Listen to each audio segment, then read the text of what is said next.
podcast where we will be discussing the vision, inspiration, and experiences from top educational leaders. My name is Joshua Stamper, and you can connect with me on Twitter at Joshua_Stamper. And this week, I am so thrilled to be joined by Bethany Hill, principal of Central Elementary in Cobbett, Arkansas, the founder of the Joyful Leader Movement and co-creator of the EduAR Weekly Chat.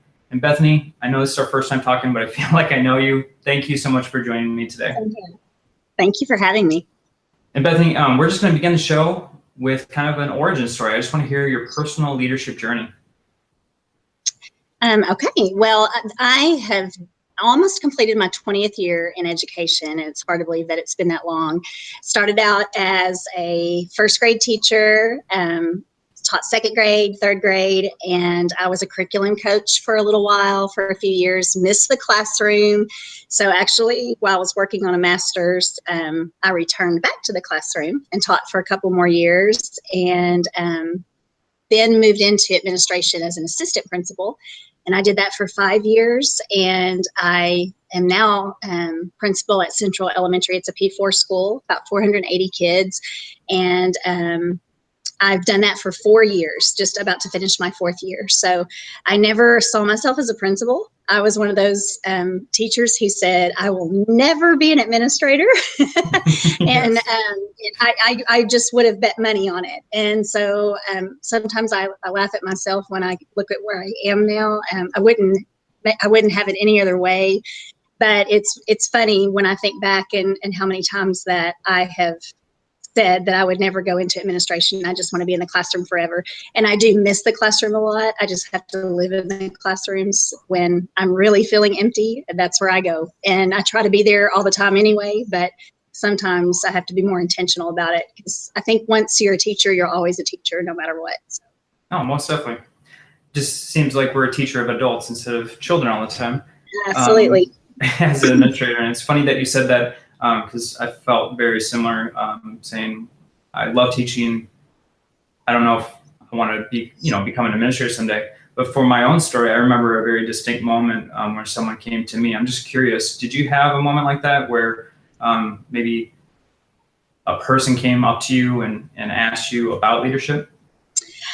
Yes. When I was still in the classroom teaching 3rd grade, there were openings for curriculum coaches in our district, and I didn't even know there was an opening. I was so just oblivious in my teacher world, and I was contacted by a curriculum person who's now a great friend of mine and mentor, and she was like, why are you not applying for this? And so I decided to go for it, and not having any idea that I would get it, so I did, and realized that there are lots of different ways to lead in education. I just never really thought past the classroom before.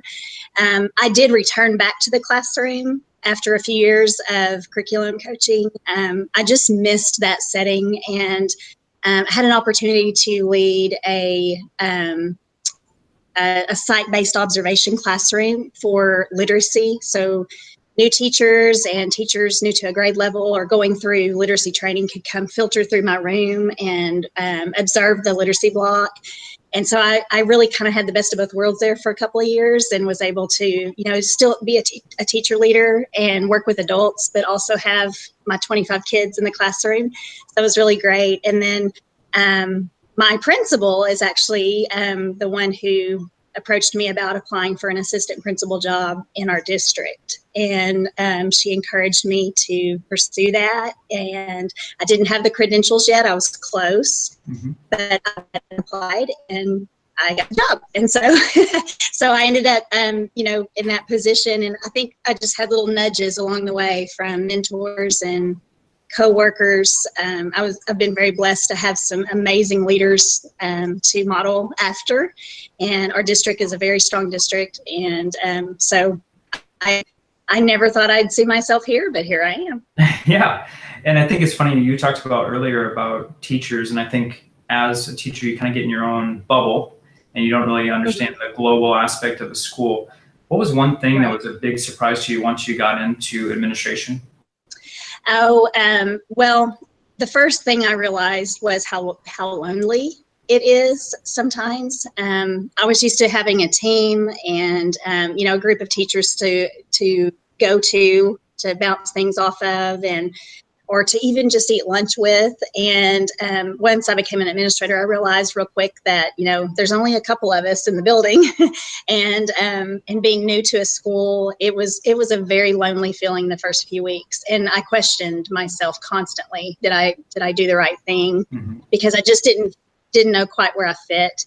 But the more I settled into the role, the more I realized that, I'm not, I may be alone physically in the building, but there are other administrators to reach out to. And when I became a principal, my PLN was a huge, piece of my growth, and still is, because I connect with people all over the country and world now. And it's just a little text message or a Voxer message or a Twitter message away, from getting support and advice. So I did feel lonely. And also, I kind of thought everybody was just doing the same thing I was doing, as a classroom teacher. And I realized that, there are a few people that may not really like what they do, and they may not really consistently do the things that they're supposed to do in the classroom. So that was a new learning for me too, and I had to get used to that and adjust my approach to people, I guess, depending on what their needs were. And so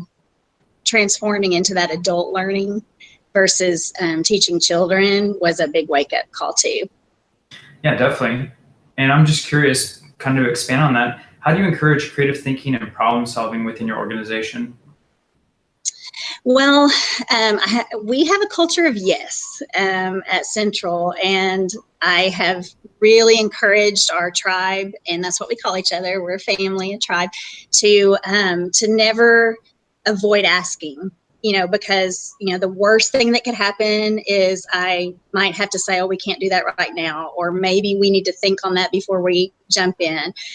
But a lot of times, and most times, I will say yes. If a teacher comes and says, "I want to try this," or I really need to do this, if they can share with me why, I will jump right in with them. And so I think when you have that open forum of approach where people can come to you with anything and not be afraid to, be turned down or to question too much about intention,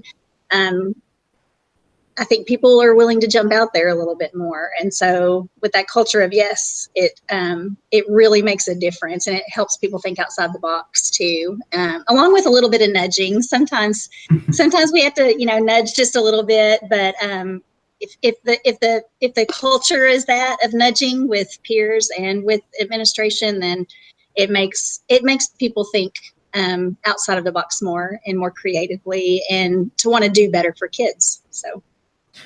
And I know you lead by example, because I've seen on Twitter so much about, the principal in a backpack and you being out with the kids in the morning with your music. I'm just curious if there's any other initiatives that are that you're currently working on that you could share with us.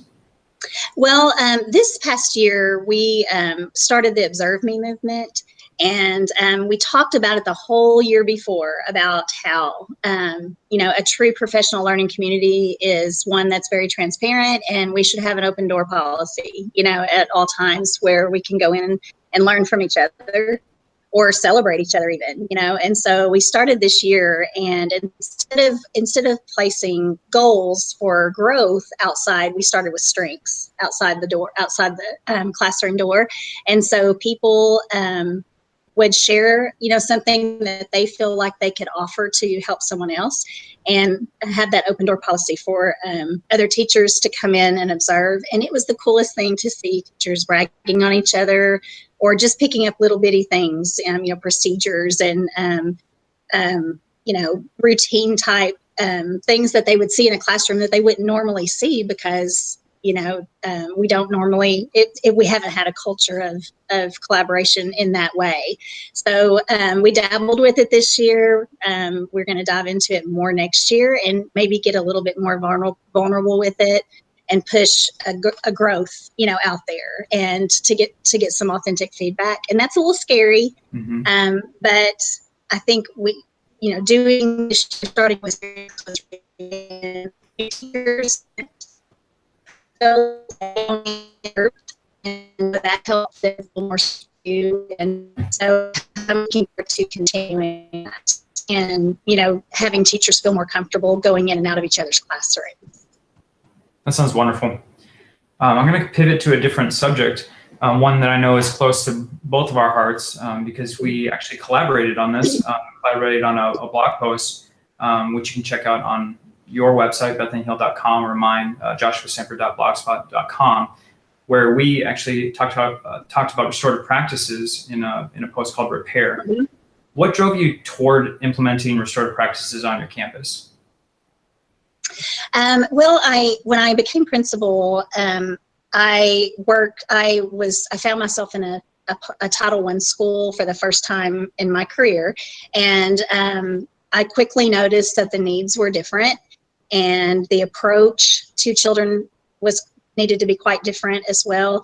I learned a little after that more restorative approaches are better for all kids, and all kids can benefit from it and will benefit from it. But I quickly saw the need for digging into the student's past and knowing the why behind the behavior before assuming that it was purposeful or intentional misbehavior, So we did have a high amount of office referrals when I first came to the school that I worked at, but we had amazing teachers, and we took a look at some of the preventative practices that were going on, and came to the conclusion that we didn't want behavior charts hanging. We didn't want clip charts clipping up and clipping down and predetermined things, that we wanted to look at individual behaviors of kids.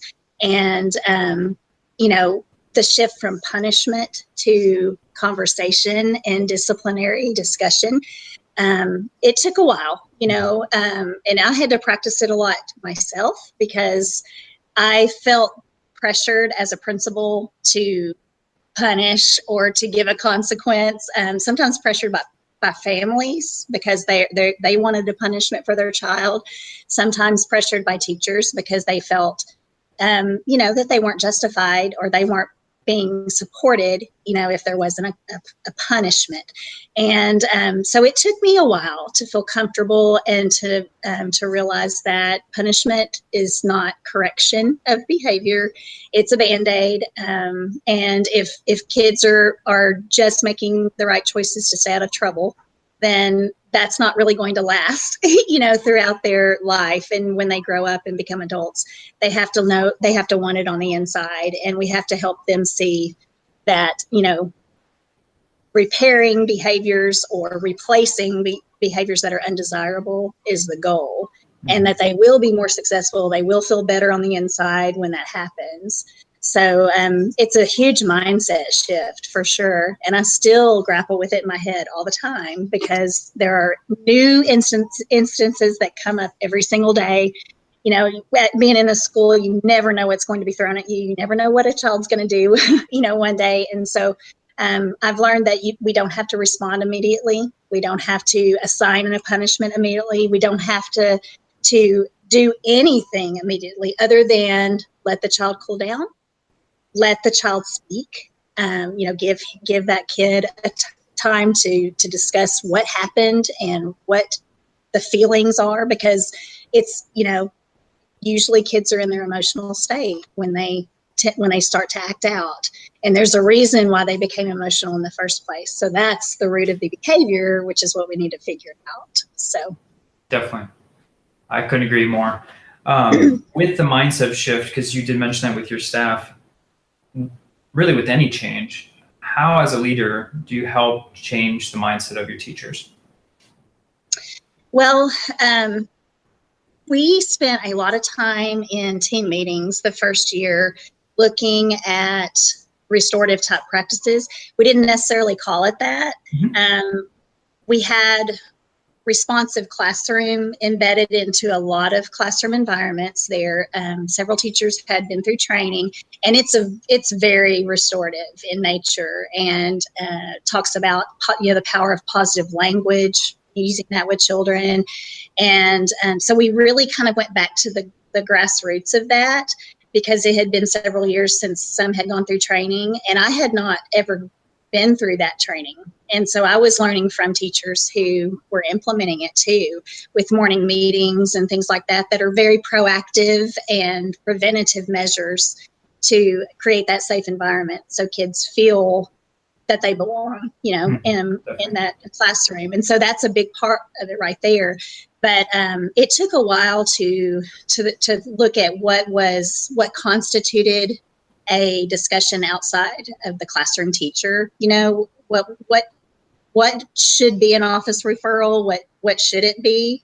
And the shift from pushing punishment or pushing behavior off to administration to empowering the teacher to have those conversations with the child and even call the family and talk was really valuable. And I think teachers at first felt afraid and maybe even a little bit unsupported, but the whole goal is to help the children see that that teacher is going to hold them accountable, and that teacher is going to be patient, but still have high expectations at the same time, as well as communicate with the family. And so we put a few things in place, like, I'm not going to talk to a family about a disciplinary issue unless there's been a conversation between teacher and family first. They need to hear from teacher first. And, every time I call, it's always, oh no, what's wrong? Yeah. Because the principal has that bad reputation, of being the bearer of bad news. And so that's something that's shifted, as well. And, it really is important for that teacher to establish that authority, but also the trust that needs to take place between the child and the teacher. And if the teacher goes straight to the principal every time, then the child's quickly going to feel that, number one, she can't handle me, or he can't handle me, or doesn't want to deal with me, those kinds of things that kids kind of pick up on after a while. So our staff is so inclusive of kids, and I'm working in a place where it really is all about kids. And so I'm very blessed to have the teacher hearts that we have, and the level of communication that takes place and patience that we have with a lot of our kids who have extreme misbehaviors, especially with mental health and behavioral disorders and trauma. Sure. It's so true. It's also teaching the students and the parents. We are doing the same thing on our campus with restorative practices, and you can just see they're trying to wrap their mind around what's actually occurring, because in their experiences before, it was, here's a behavior and here's a punishment, and anything outside of that is foreign to them. So it is quite the transformation of teaching all three avenues between the teachers, the parents, and the students. So I love what you said there.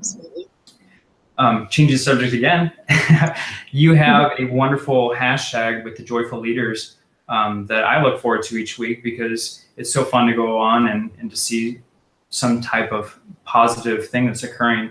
What led you to create that? Well, it started out in, I do a lot of writing, a lot of journaling, just a lot of, even just making bullets of thoughts. That's the way I function. And a lot of times it's in the middle of the night. When I wake up, I have to get something written down, or I can't go back to sleep. And so Joyful Leaders was one of those things that kind of emerged as scribble in one of my journals. And it sat there for months. And I kept thinking, it seems like there's always negativity being pushed in to conversations that are happening on Twitter, whether it's in a chat or just two people engaging. And then all of a sudden this someone jumps in with a whole different twist, or they're assuming, something that's not there, and becoming defensive and things like that. And sometimes just scrolling through, I realized quickly that I needed to unfollow some people too, that were really pulling me down.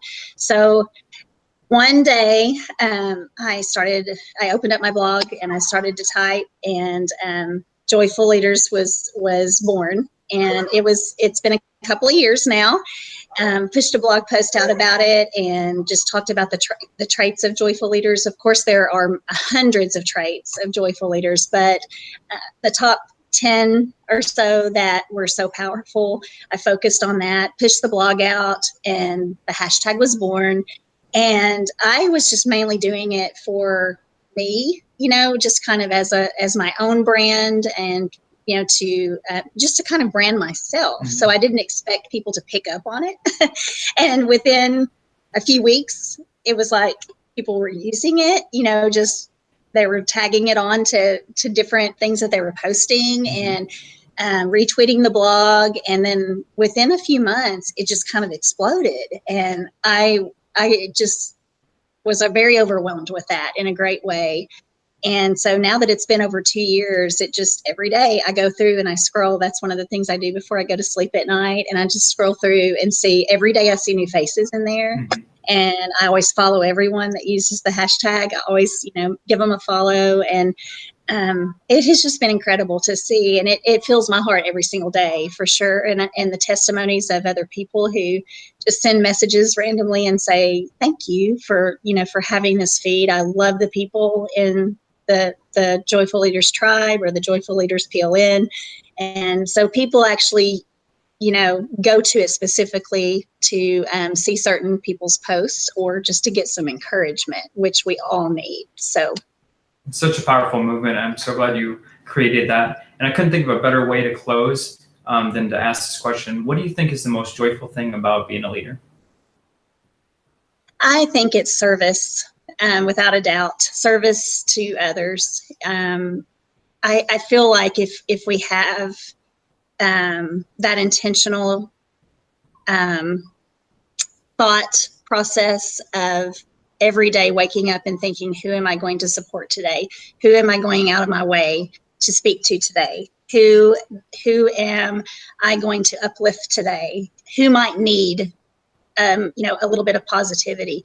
And if we can always think that way and kind of in a pay it forward mindset, I can't imagine how the whole world would be if we did that. I always think about it, and it's corny when you say you just want world peace. I just want world peace. We would have it if everyone thought that way, So I don't always think that way. I catch myself, in negative moments, just like we all do.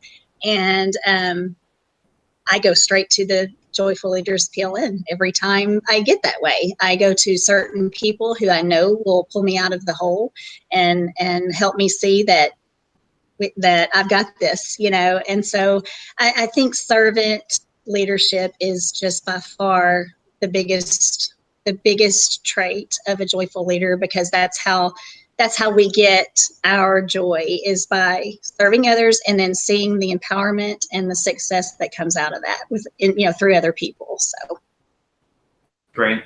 And I'm just curious, how can our listeners connect to you on social media? On Twitter, it's BethHill2829. And I also have a website. It's BethanySHill.com. I have a few different things on there, and that's where my blog is.